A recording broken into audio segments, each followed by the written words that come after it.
Our personality is consisted of all those unique characteristics that most often than not are unchangeable and enduring throughout our lives, and define the way we react to things that come in our lives and also make an impact on the things that will actually come. Every single one of us has a perspective, an opinion on our personality and the personality of others. You may think you are kind, but a little bit angry at times. You may think that your friend has a stable mood, but is always anxious. Those opinions come from experience. However, there is another, more accurate way to measure your personality: the Big 5 Personality Traits Model. In this video, you will learn how you can measure your personality as well, and at the description, you will find a link of a free test you can do as well. Let's dive into this fascinating world. The 5-factor model breaks personality down into 5 components: agreeableness, conscientiousness, extraversion, openness, and stress tolerance, or neuroticism. Personality tests that are based on this model measure where an individual lies on the spectrum of each of the 5 traits. Let's give an example to make that sentence easier to understand.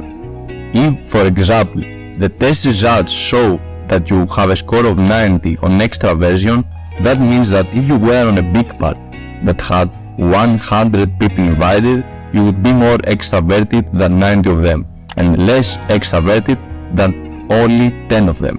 So, let's analyze what those words mean. Openness is a characteristic that includes imagination and insight. The word, other people, and an eagerness to learn and experience new things is particularly high for this personality trait. It leads to having a broad range of interests and being more adventurous when it comes to decision making. Creativity also plays a big part in the openness trait. This leads to a greater comfort zone when it comes to abstract and lateral thinking. Think of that person who's always ordering the most exotic thing on the menu, going to different places and having interests which you would never have thought of. That is someone who has a high openness trait. Anyone low in this trait tends to be viewed with more traditional approaches to life and may struggle when it comes to problem solving outside their comfort zone of knowledge. Conscientiousness is a trait that includes high levels of thoughtfulness, good impulse control, and goal-directed behaviors. This organized and structured approach is often found within people who work in science and even high retail finance, where detail orientation and organization are required as a skill set. A highly conscientious person will regularly plan ahead and analyze their own behavior to see how it affects others. Project management teams and HR departments regularly have highly conscientious people working in their teams to help balance out the structural roles within the overall team development. A good example of a conscientious person would be someone you know who is always planning ahead for the next time you meet, and in the meantime regularly staying in contact, checking in on your well-being. They like to organize around certain dates and events and are focused on you when you meet. People low in conscientiousness tend to dislike structure and schedules, procrastinate on important tasks, and fail to complete tasks overall. Extraversion is a trait that many will have come across in their own lives and widely recognizable as someone who gets energized in the company of others. These, among other traits which include talkativeness, assertiveness, and high amounts of emotional expressiveness, have made extraverted people widely recognizable over many years of social interaction. We all have that one friend or family member, or several, who aren't exactly wallflowers in a social interaction. They thrive on being the center of attention, enjoy meeting new people, and somehow tend to have the biggest friends and acquaintance group you have known. The opposite is of course someone else in our lives we may know an introvert.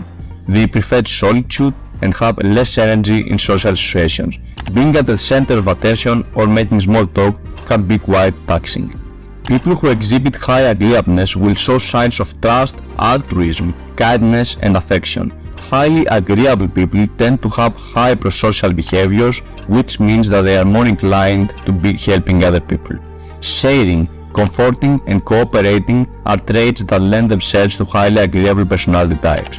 Empathy towards others is commonly understood as another form of agreeableness, even if the term doesn't quite fit. The opposite to agreeableness is disagreeableness, but it manifests in behavior traits that are socially unpleasant, manipulation and nastiness towards others, a lack of caring or sympathy, a lack of taking interest in others, and their problems are all quite common.